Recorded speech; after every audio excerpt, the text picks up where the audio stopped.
Good evening. Just 2 days after the federal budget was tabled, Ontario has released its fall economic statement. Ontario's finance minister is projecting a shrinking deficit, but also shrinking expectations for the province's housing starts and labour market as American tariffs continue to hit the economy. Emily Taylor joins us live from Queen's Park with those details. Good evening, Emily. Good evening, Matt, Taz. This mini budget offers us a glimpse into Ontario's economic state, but as far as funding for new announcement goes, we really didn't see many in this mini budget. When asked, the finance minister said Ontarians can look forward to the continuation of that initial platform they ran on in the winter. This fall economic statement is more than an update on our government's plan. It's a reminder that in the face of enormous challenges, our nation must stay the course. Ontario's Finance Minister Peter Bethlenfalvy presented his fall economic statement at Queen's Park today, saying the province is looking to keep a steady fiscal hand on the economy amid the uncertainty of U.S. tariffs. And in terms of the deficit, the province had positive news to share.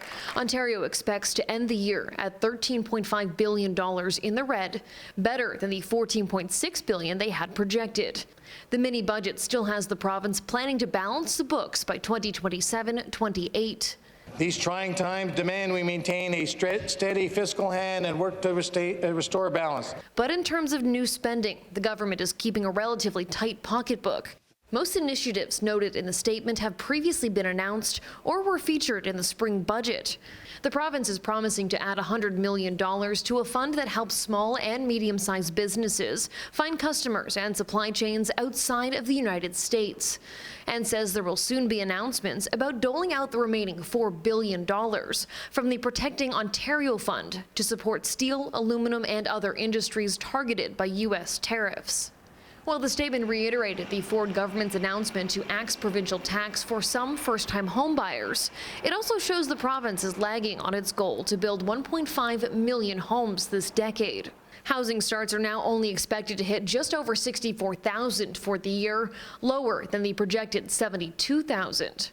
When asked about the delay, Bethlenfalvy said the 1.5 million goal has softened. That target is no longer a hard target, but that we're going to continue to move forward on building as many homes as we can. While the finance minister has the approval of the premier. Another great job from the best finance minister this province ever had. The opposition took issue with a lack of new spending to support Ontario amid tariff uncertainty and unemployment. This plan isn't even worth the paper it's printed on. Specifically when it comes to spending on education and health care, neither of which got a boost in this mini budget. They're not taking into account inflation. They're not taking into account population growth. And so actually what this amounts to in the end is a cut. It is a cut to education. It is a cut to health care, long-term care. There's no real relief when it comes to affordability, no meaningful support for our schools, and no investment to stabilize our hospitals. And that's why we're calling on the government to direct $1 billion right now to stabilize our hospitals. The bottom line is people can't afford to live in Ontario. The fall economic statement will only make it worse.